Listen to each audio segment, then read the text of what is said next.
Man, this video is like a year old now. What's happened to Splatfest since then? Oh yeah, Frosty Fest, Springfest, Summer Nights, and the Grand Festival. Inkantation Square was added to the game and has a disco ball now. We got several more banger Splatfest tracks, and most notably, Fry broke her Splatfest losing streak. There's a lot that's happened in the past year of Splatfest, so let's just pick up where we left off from this video, which was last Splatoween. The first Splatfest after Splatoween 2023 was Handshake versus Fist Bump versus Hug. Now I have a question for those of you on Team Hug. Do you guys hug colleagues at work or classmates you're just getting to know at school? Because if you do, then you're more open than I'll ever be. If I were to pick which one of these greetings was my favorite, then I would definitely go Team Hug. Nothing feels better than hugging a family member or a close friend. But once we leave that circle and try greeting the other 8 billion people on planet Earth, yeah, we ain't at that level. For this Splatfest, I was on Team Fist Bump. It felt like the safest team since giving hugs feels too personal and shaking hands feels awkward a lot of the time. Like, have you ever had someone who shakes your hand with the force of a dead fish? And don't get me started on the people who look like they're about to shake your hand but then do something else entirely and you're trying to figure out what they're doing in real time, and it's just... Anyway, Team Fist Bump was the team that I resonated with the most. Apparently, I wasn't alone with my reasoning either, because Team Fist Bump was the most popular team. And oh boy, could I feel it. While playing through the Splatfest, I felt that either Team Fist Bump or Team Hug would win the whole thing. I was having good matches on my end, including a 100x win that I've been using in the starting soon screen for my stream since the beginning of the year. However, I was being put against some very good players on Team Hug. As for Team Handshake, they were somewhere. Surely this team I barely saw wouldn't win the Splatfest and Shiver wouldn't get another win. That's exactly what they did. This was the first and last time the least popular team won a Splatfest in Splatoon 3. After Splatfest took a month off due to... we had our first Frosty Fest. The hubs had snow falling from the sky, remixed music, and elegantly clothed idols. The question was reused from Splatoon 2's Frosty Fest, and it was, who do you spend the holidays with? Do you spend them with your friends? Do you spend them with your family? Or do you spend them with white ink? I mean, by yourself. I went on Team Family because, well, I always spend holidays like Thanksgiving, Christmas, and New Year's with my family. My mom and I have had a tradition of watching the Polar Express every year around Christmas for like 16 years? Like, actually, if you told us to recite the script of that movie, we could probably do it with like 97% accuracy. The only stuff I still don't know at all is whatever Tom Hanks says to the engineers when trying to squeeze the train between those two glaciers. Anyway, the Splatfest was fun on my end. For one of the days, it was a friend of mine's birthday, so with me being the awesome friend that I am, I helped him win a 100x battle. As much as I really wanted Team Family to get a Frosty Fest dub, though, Team Solo swept us and it wasn't even close. I'm gonna be real, the moment I saw Team Solo get the conch shell bonus by like 6%, I knew it was gonna be one of those Splatfests. I know conch shells don't determine everything, but come on. The next Splatfest that took place was Friday versus Saturday versus Sunday. Now at this point in the video, let's flip the roles here. Leave a comment telling me how the Splatfest went for you. I had COVID that weekend, so I only got to play like 4 matches in that Splatfest, 3 of which were mirror matches. So for those of you who played more than 30 minutes of that Splatfest, let me know how you did. And while you're down there, don't forget to subscribe. Maybe if you do, you'll ward off a plague of mirror matches in the next Splatfest you play in. Next up was drums versus guitar versus keyboard. In terms of popularity, this was the most fair Splatfest in Splatoon 3's history. The most popular team was only 4% more popular than the least popular team. I don't have anything against people on Team Keyboard, but when you hear...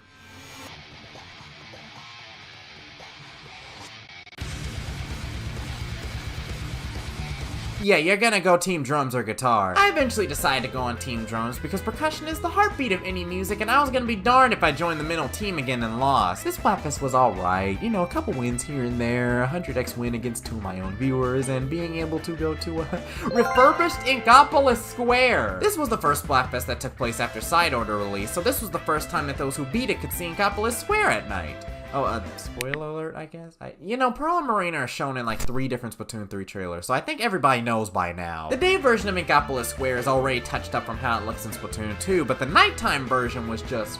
mwah, chef's kiss.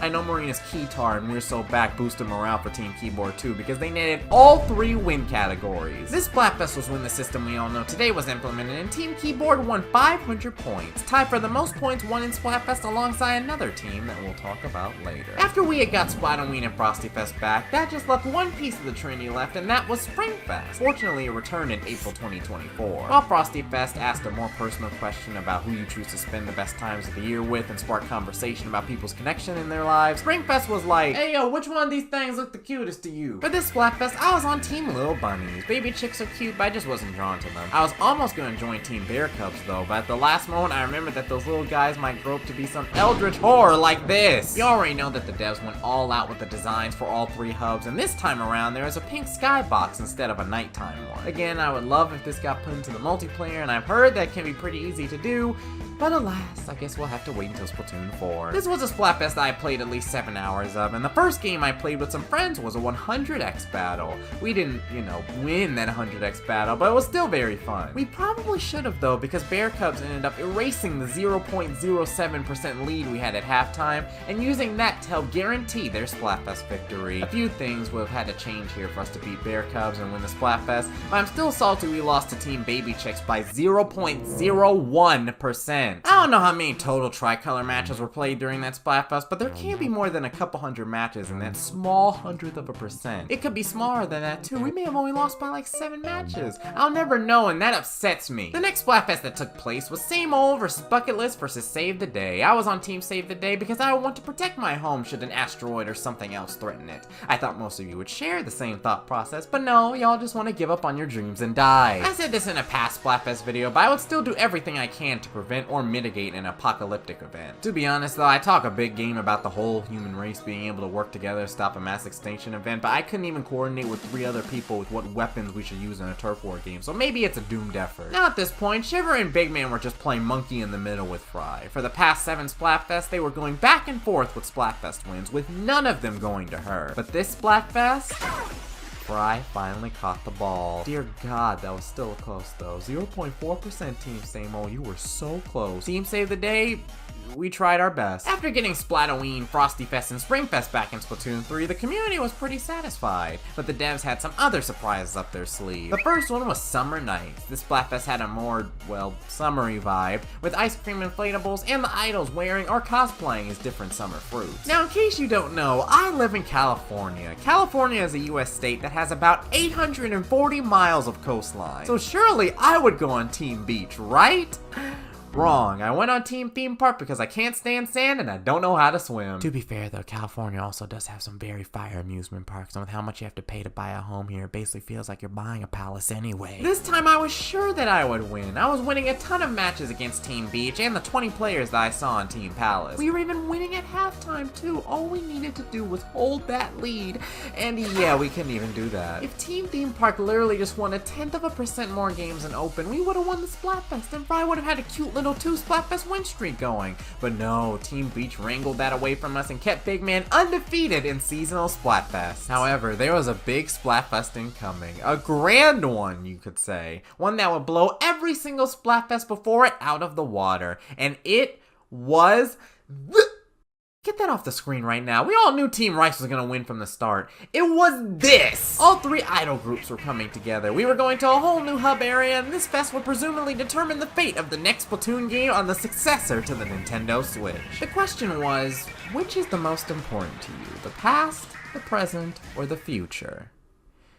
Wait a minute. Now, in case you haven't noticed, I haven't won any of the Splatfests that I've mentioned so far in this video. I've come incredibly close, within fractions of a percent, but never enough to win. So I thought that this Splatfest was my last chance to end my losing streak. We didn't know that seasonal Splatfest would still happen back then. From the time of the announcement up until a week before the fest, I was debating what team I wanted to go on. Team Pass had the Squid Sisters representing them, and they're still my favorite out of the 3 idol groups. I cherish everything about the past too, both the good and the bad. The good times give you something to smile about, and the bad times give you something to learn from. This whole video talks about how amazing past Splatfests were. A present without a past is like a destination without a journey.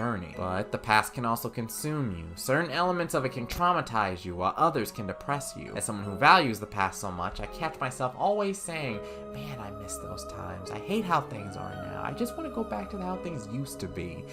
And that's why I wanted to go on Team Present. I can make things how I want them to be in the present, and I can correct anything that I may have done wrong in the past. Plus, I had a bunch of viewers and friends on Team Present, and Off the Hook was on Team Present. So after over a month of deliberation, I went on Team Present.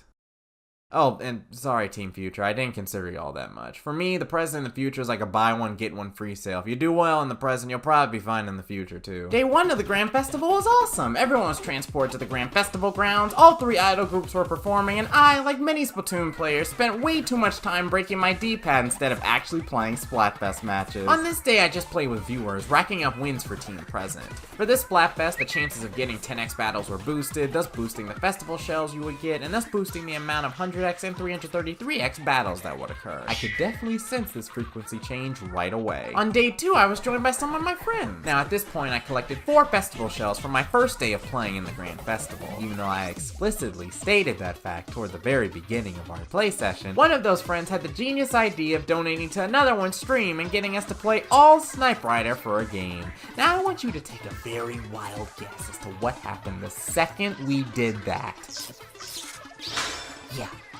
And obviously we lost it, and I lost all of my festival shells. It was for a good cause though, because that donation was for a charity stream supporting the SVPA. Also, we did well in the other games we played during that stream. We played up until the halftime, or 2/3 time. We played up until the news report where we could see which team was winning, and oh my goodness! When I first saw these results, I was a little nervous. I was worried that I sorely underestimated Team Pass and that they would be a bigger deal in the Splatfest than I thought. But I still had faith because we had popularity and the conch shells on our side. Plus these results are only for open. There's no way they did this in Pro and Tricolor too, right?